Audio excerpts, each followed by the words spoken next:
नमस्कार। बढ़ते हैं अगले पाठ की ओर। पाठ संख्या 5, विषय हमारा मुहूर्त। हम मुहूर्त के 5वें पाठ पर पहुंच चुके हैं। पिछले पाठ संख्या 4 में हमने सिद्ध योग की बात की। बार और तिथि को मिलाकर सिद्ध योग बनता है। कौन सी बार को कौन सी तिथियां हों तो वो सिद्ध योग बनता है। परंतु आज जो बात करने जा रहे हैं वो है अशुभ दग्ध योग। ऐसी कौन सी तिथियां हैं जिनके साथ वो शुक्र सोम से लेकर रवि से लेकर शनिवार तक, रवि सोम मंगल बुध शुक्र शनि, उनके साथ कौन सी तिथियां आ जाएं तो वो शुभ नहीं होती, दग्ध योग बन जाता है। और उसके साथ कौन से ऐसे बार हैं जिनके साथ नक्षत्र आ जाएं तो वो अशुभ योग या दग्ध योग बन जाते हैं। तो इनके बारे में तिथियां 5 प्रकार की हैं। नंदा, भद्रा, जाया, रिक्ता और पूर्णा। नंदा जो है 1 + 5 6 + 5 11, 1 6 11। भद्रा 2 7 12। जया 3 8 और 13। रिक्ता 4 9 14 और पूर्णा 5 10 और 15, यानी अमावस और पूर्णा। पिछले पाठ में हमने सिद्ध योग में पढ़ा कि नंदा के साथ अगर शुक्रवार हो तो सिद्ध योग बन जाता है। तो आज हम देखते हैं कि अगर रविवार के दिन नंदा तिथि आ गई। नंदा तिथियां कौन सी है मैंने पहले बताया, 1 6 और 11। अगर रविवार को किसी ने काम करना है और उसमें एकम, षष्ठी और एकादशी आ गई तो नहीं करना चाहिए। तो कौन सा योग बन गया? अशुभ यानी दग्ध योग बन गया। नंदा के साथ शुक्रवार हो तो सिद्ध हो जाता है। अगर रविवार हो तो दग्ध योग यानी अशुभ योग हो जाता है। और सोमवार को अगर भद्रा की कौन सी तिथियां हैं? 2 7 और 12। 2 7 और 12। अगर दूज, सप्तमी और द्वादशी है और बार सोमवार है तो आप उस दिन कोई शुभ कार्य, कोई बिजनेस, कोई व्यापार, कोई एजुकेशन, ऐसा काम मत कीजिएगा। क्योंकि भद्रा के साथ हमने पिछले पार्ट में भी हमने देखा भी शुभ तिथियां, शुभ अशुभ सिद्ध योग कौन से हैं? भद्रा बुध, नंदा शुक्र, हर खुशी का कार्य, आनंद देने वाला कार्य। शुक्र क्या देता है? आनंद देता है, लाइफ में लग्जरी देता है। बुध बुद्धि के कार्य करता है। और भद्रा के साथ अगर सोमवार आ गया तो ये शुभ नहीं है।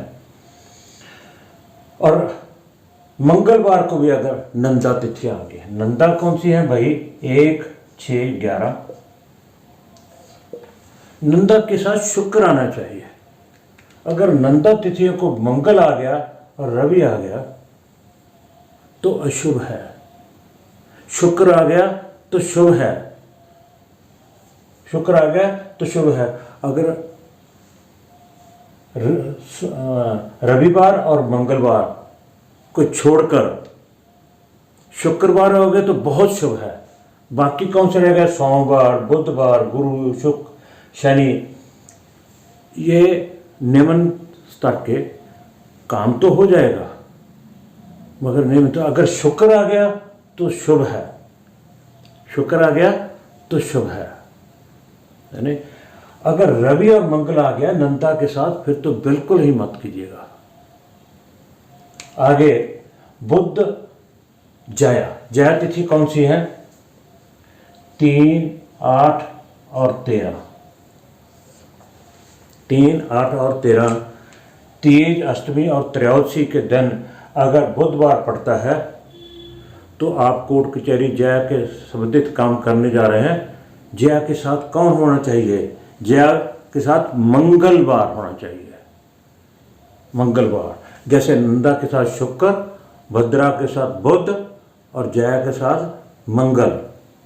ऐसे ही याद कर लीजिए। 5 तो तिथियाँ हैं, 5 बार याद रखने हैं। नंदा के साथ शुक्र, भद्रा के साथ श्लोक पढ़ा था हमने, रिक्ता के साथ शनि और पूर्णा के साथ गुरु।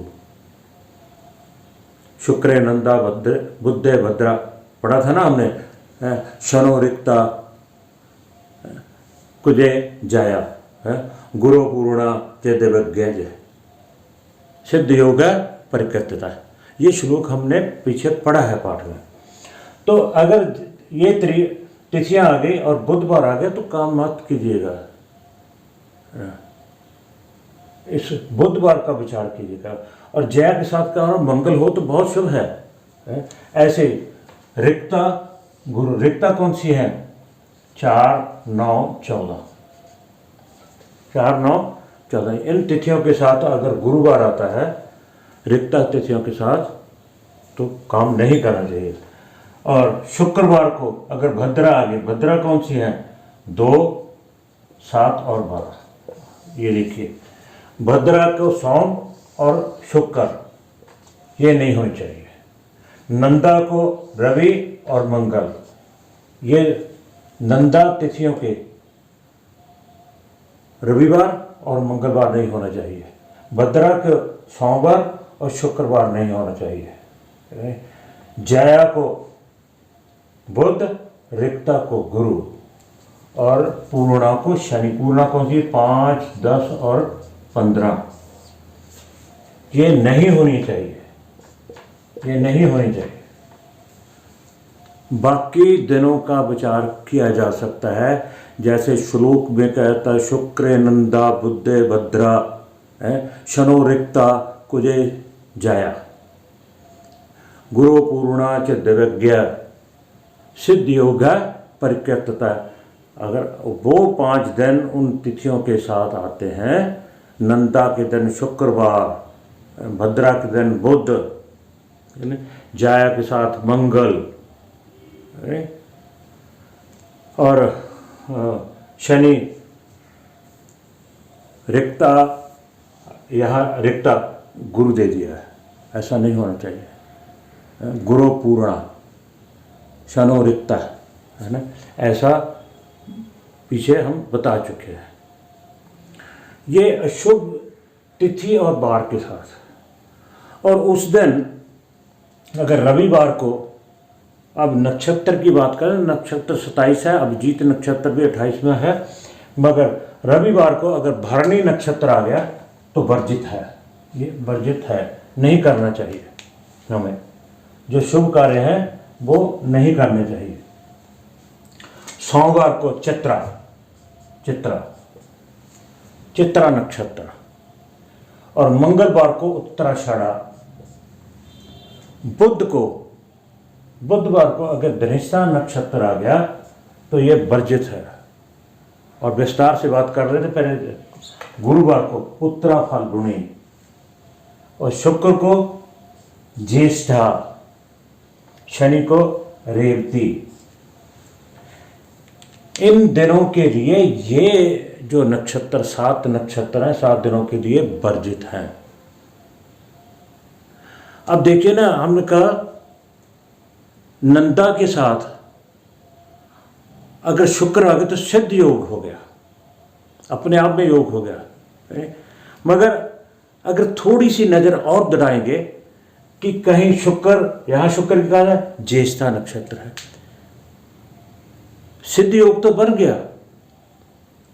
शुक्रवार के साथ नंदा तिथियां आ गई, सिद्ध योग बन गया। अगर थोड़ी सी नजर और दौड़ा लेंगे कि कहीं ज्येष्ठा नक्षत्र तो नहीं, अगर सिद्ध योग तो बन गया, अगर ज्येष्ठा नक्षत्र आ गया तो उसके फल में कमी आ जाएगी। क्योंकि इधर शुक्र के साथ ज्येष्ठा मिलने से अशुभ योग बन गया, उधर शुक्र के साथ नंदा तिथि मिलने से सिद्ध योग हो गया। दोनों के इकट्ठे होने से फल में कमी आ जाएगी।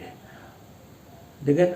अगर उसके अलावा सिद्ध योग तो है ही है, ज्येष्ठा नक्षत्र नहीं है, हमें 1 मिनट लगता है कहीं नक्षत्र देखने में, कहीं शुक्रवार के नंदा तिथि हैं और शुक्रवार तो मिल गया, कहीं ज्येष्ठा नक्षत्र भी ना मिले तो बहुत बढ़िया है, सिद्ध योग काम तो करेगा, परंतु थोड़ा कमी आ जाएगी फल में। जैसे सोमवार को भद्रा लिखा है, ये वर्जित है, और सोमवार को आगे चित्रा भी आ गया, फिर तो बिल्कुल ही नहीं करना चाहिए। नंदा तिथियों को रविवार मिल गया और मंगलवार मिल गया, और साथ में ज्येष्ठा नक्षत्र भी आ गया, फिर तो आप समझिए भी उसकी तरफ देखना भी नहीं, काम करना जाने तो एक तरफ। आप इन बातों का ध्यान रखिए कि छोटी छोटी बातें हैं।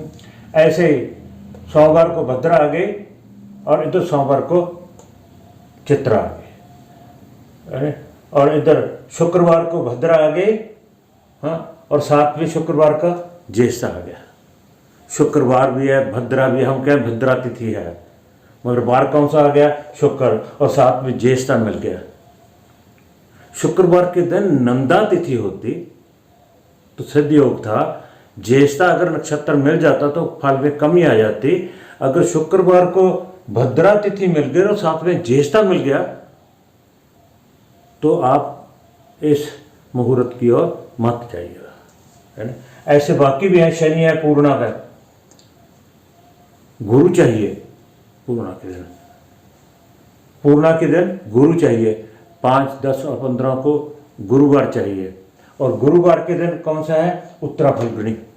अगर उत्तरा फल्गुनी नहीं है तो बहुत अच्छा, अगर उत्तरा फल्गुनी पड़ गया तो फल में कमी आ जाएगी। जो आप शुभ कार्य करने जाते हैं उसमें थोड़ी बहुत कुछ ना कुछ विघ्न या रुकावट हो सकती है। तो इतना समय नहीं लगता देखने में, 2 ही तो हैं। इन वारों के साथ ये तिथियां, रविवार के दिन नंदा, सोमवार को भद्रा, मंगलवार को फिर नंदा, यानी रवि और मंगल को भद्रा नंदा तिथियां नहीं चाहती है। सोमवार को और शुक्रवार को भद्रा तिथियां नहीं चाहिए,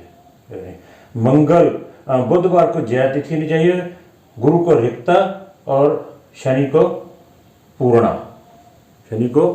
पूर्णा, और ऐसे ही इन वारों के साथ रवि के साथ भरणी, सोम के साथ चित्रा, मंगल के साथ उत्तराषाढ़ा, बुध के साथ धनिष्ठा, गुरु के साथ उत्तरा फल्गुनी, शुक्रवार को ज्येष्ठा और शनिवार को रेवती नक्षत्र नहीं होने चाहिए। बहुत ज़्यादा लंबी चौड़ी बात नहीं है, मैं समझता हूँ कि आप बहुत आसानी से समझ गए होंगे। इसके बाद हम अमृत सिद्ध योग की भी बात करेंगे, और यात्रा के लिए कौन कौन से योग की किन किन बातों का ध्यान रखना चाहिए और कौन कौन से योग बनते हैं, इन सब योगों को धीरे धीरे हम करेंगे। और उसके बाद फिर समय का विचार भी करेंगे, लेकिन समय कौन सा देखना है, पूरा कौन सा देखना है, किस समय पे हमने ये कार्य करना है। सो आप सबका बहुत बहुत धन्यवाद। कृपया मेरी वीडियो को लाइक, शेयर और सब्सक्राइब जरूर कीजिएगा। एक बार फिर से